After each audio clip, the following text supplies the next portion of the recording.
What is good, YouTube? Quinway basketball analysis coming to y'all with that quick analysis while listening to analysis. Give y'all the analysis. Today, we're going to talk about the Toronto Raptors. I have a huge Toronto fan base, as I do all around the world, as I am global for years at this point.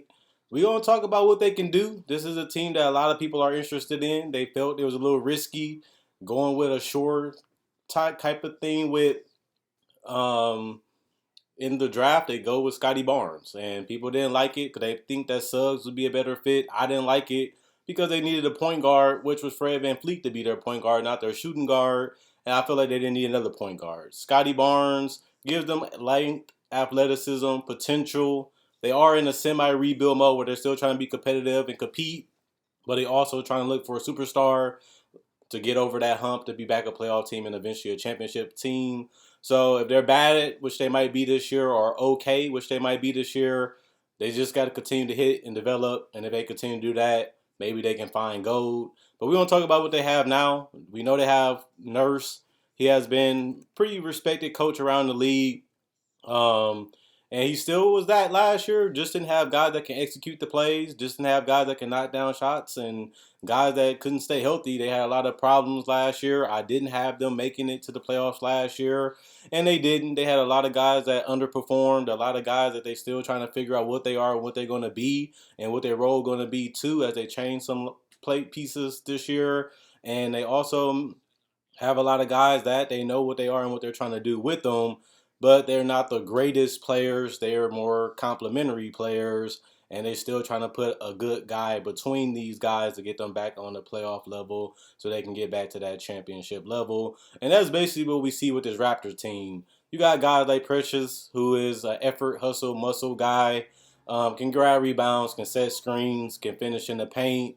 He's going to be a contributor on this team. That's why they got him, because he is a guy that could be a difference maker in a specific role in specific times. So I can understand why they brought him. OG is huge to this team just because he has been getting better and improving. Still been dealing with a lot of injury problems, which is unfortunate because you want him growing and developing and improving as a player. If he's not that, he's not getting better. He's not improving, which means he's at the same or a little worse because he's keep rehabbing from injuries, which means he's not even working on his game. He's working to get back on the court. So hopefully they can get a full healthy season with OG and continue to build upon what he can do on the court besides just being a 3 and D guy. Um, Banton, we don't know what he's going to be in the league. I don't see him having a significant role, but he's worth mentioning because he's on the roster. Scotty Barnes, I don't see him having a huge role. Still raw offensively, still is not a great scorer at this point of his career, but he's only 20 years old. He shows signs that he can do a lot of things: rebound, play defense, compete, hit shots when they're open, hit shots inconsistently. But like I said, he is a rookie. I don't expect his defense to be significant. Don't expect his impact to be significant. But is a guy that they're going to bring along slowly and just ask him to do things throughout the season and just hope for growth and improvement from him as a young player. Kim Birch, another guy that's a center, 6'9", 28 years old. We're going to see what they get out of him. They really wanted him. They really feel like he can be a solid player for him. We don't really know exactly what he's going to be either long term, but they had him. They tried him. He fit. He played well with what they had, and he wants to be here. So now it's just about figuring out what he's going to be long term for this team and seeing if they can get a little bit more out of him. Same with Isaac Bonga. We don't even know what he's going to be or if he's going to be on this roster, or if he's going to have a role either. So it's going to be interesting to see what they do with him. Chris Boucher had injuries. He showed that he can be a solid starting center, power forward in his league, can give you some type of spacing, can finish, can hit mid-range every once in a while. We still don't really know if he can do that throughout the entire season. He got hot, but he ended up going down. But he did show a lot of improvement and growth in roles and areas that they need, especially at that big man spot. And maybe they can get it from him for a longer period of time. And they already have him under contract. So we'll see what he becomes for them. But he looks pretty solid and on a pretty decent pay. Justin, he's not going to have a significant role impact if he makes the team or if he's even going to be on it. But he's worth mentioning because they was interested in him. Sam Decker is a role player. I don't really see him being great. Don't really see him having a significant role on his team. May not even finish the year with him on his roster, but a guy that can space the floor a little bit, that can hit some shots. I don't really see him being a plus defender or a plus offensive player. Like I said, Sam Dekker might not even be on his roster by the end of the season, but he has been a solid player in the NBA, but nothing more than that. So they might replace him with somebody with more potential through the G League. Honestly, Goran Dragic, we don't even know if he's going to play for this team, if he's even going to be on this roster. He might be traded. He might be bought out. And honestly, it seems like he don't want to be here on this roster either. So we don't really know what Goran Dragic is going to be, what he's going to turn into. They might get an interesting young player. They might get a second round pick. They might buy him out. We don't really know what's going to really happen with Goran Dragic. But, I'm not even going to mention it because I don't think he's going to play. Malachi Flynn is a spark plug guy, can come in and make shots and make plays. They need sparks.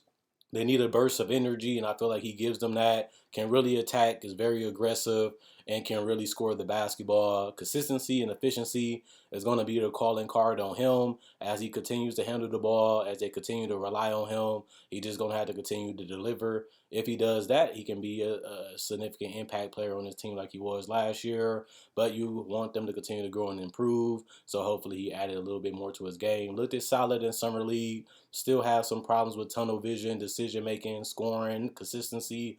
But other than that, at the NBA level, he showed that he can play, and that's all that really matters. Freddy Gallipsy, I don't really believe he's going to have a significant role on this team either. He's going to be a role player on this roster. And honestly and truthfully, that's all I see him being. David Johnson, we don't even know if he's going to make the roster. Same with Sheev. He's a guy that they're interested in bringing in, but we don't really know what impact he's going to have on the team and if he's even going to stay on the roster or make it. Pascal Ciaco is a big body, can finish around the rim. Their best players still to me on this roster. Two-way ability, can really score the basketball from mid-range and inside the paint. Inefficiency and consistency is his biggest problem. Very plays well off players, not really great at creating his own shot. That has been his huge downside, especially from the perimeter. If he doesn't improve that, he's just going to be a starter in his league. If he does become consistent at it or a little bit better, he can be back on the all-star caliber level with the right talent around him and with the right utilization of him. But other than that, that's the best player that they have on this roster. Gary Trent Jr., I think he's going to have a huge role for this team. They paid him $16 million a year. He made shots. He made plays. They traded for him. And I feel like they're going to need him. He's going to be a guy that's going to be a keep to watch out for guy just because we know he can make threes. We know he can make some type of mid-range. We know that they're going to have the need for scoring, and maybe he can produce them 18, 20 points per game. And if he does, he lived up to the contract. But also, what other options do they have? Somebody's going to have to shoot. Somebody's going to have to score, and guys going to have to step up. And Gary Trent Jr. is probably the best guard that they have on his roster for the shooting guard position. So his number's going to be a little inflated. They're going to be a little bit misleading, but you can't really hate on the man. He got paid. He played his role, actually exceeded what they thought he would be, and now it's just about him continuing to do it. And that's all he can do for this team anyway, is try to help him to the best of his ability. So I respect him. Fred VanVleet, I like what he brings to the table. I like that he got paid. He really worked hard, was undrafted, never gave up, never quit. But I hated the fact that they put him at the shooting guard position. I thought that was stupid. Even though they did have Kyle Lowry, they probably should have traded Kyle Lowry last year, straight to trading him this year, because they probably would have got more for him. But since they waited, I feel like it hurted Fred VanVleet. He was always a playmaker. He was always a guy to set people up and made plays for people. Now he gets a chance, hopefully, to play in that point guard role where he can score on and off the ball, but also set up guys and play his natural position, which is the point guard position. Hopefully his three-point shooting is where it needs to be because he doesn't have to force up shots on tougher, longer defenders. And hopefully he can be able to play make and also be able to play off the ball so his efficiencies will go back up instead of just trying to force shots and just make shots all over the court on everybody just because he's playing at an under position at the shooting guard position. And then he's also guarding players that's way bigger than him. So it was unfortunate for him to go through that, but that was where their talent was at, and that's what they needed him to do. Hopefully he doesn't have to go through that this season. So I'm rooting for you to continue to defy the odds like he's been doing throughout his whole career and just have a bounce back, solid, efficient, consistent season for this Raptor team and hopefully be the primary playmaker and decision maker for this roster. And then Wananabe, whatever you want to call him, out of George Washington. He is a guy that they wanted to bring in. He's a big body. I don't really see him having a huge role, but they do need size. They do need some type of rim protection, and they probably can definitely get it out of him. But with you look at this roster, this is going to be a team that's going to be bad again. They have a lot of guys that can play off each other, a lot of guys that can do certain things. Don't really have a lot of shot makers. Don't really have a lot of guys that can really drive at offense. We've seen that with Van Fleet. We've seen that with Pascal. We also seen that with Gary Trent.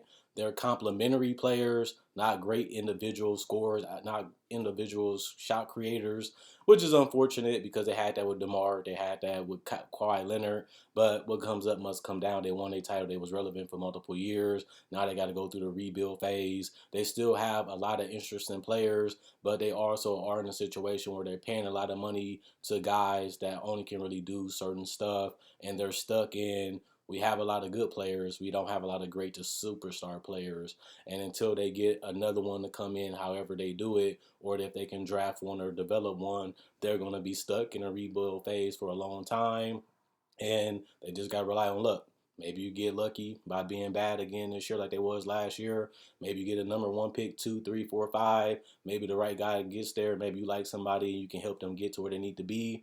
But regardless, this team is going to be stuck in mediocrity. I can definitely see them being the 10th, 11th seed, having the opportunity to make things interesting. But other than that, this team is going to be done. I felt like that last year once they lost Kawhi Leonard, once they ended up losing more talent that really supported the roster that they had that made the playoffs, I feel like they was done even under the tutelage of Nick Nurse. You need guys that can do things. You need guys that can make things happen. They just don't have that anymore. But they do have guys that can play together, talk, communicate, and just go out there and compete. And that will be respectable for the Raptors fans at the end of the day. And you only can really coach what you have. You only can really coach the best out of them and just live with the result. Same with the players. You only can go out there and compete, do what you can, do as much as you can to push through and try to win. If you come up short, it's just part of the game of basketball. Only one team is going to win. Only one team is going to make it. Only 8 teams going to make it to the playoffs.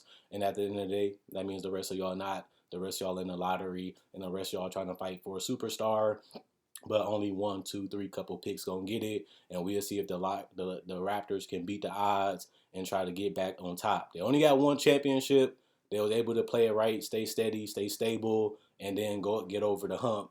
Now they have to do it all over again, and then they still got to have somebody that wants to play and stay in Toronto. If they do that, they have something special brewing again with Masai committing to this roster and his team, and still having Nick Nurse interested in staying there too. So they got the right pieces and the right nucleus to have something special happen. Now we'll see if they play their cards out and see what results will happen through year by year basis. So other than that, they're in a tough situation. Other than that, it's going to be hard to watch for another season. But what organization and what team doesn't have to go through this throughout our lives? Every team or organization has been through this for the most part. The Lakers been able to get out of it quicker. They've been able to stay out of it the longest, but even they have to rebuild and go through ugly times, just like every other organization in the league. But we eventually see them come back up. Hopefully, I'll be able to see it again, and we'll see if they can capture another title in the future. Just won't be this season, might not even be next season, but with the right things going their way, maybe they can get back on top or at least be a playoff team and respectable again, and then try to get over the top like they did before. Other than that, Quinn Wade, basketball analysis signing out. Let me know what you like, you disagree with. Other than that, I'm gone. See y'all tomorrow, and stay blessed.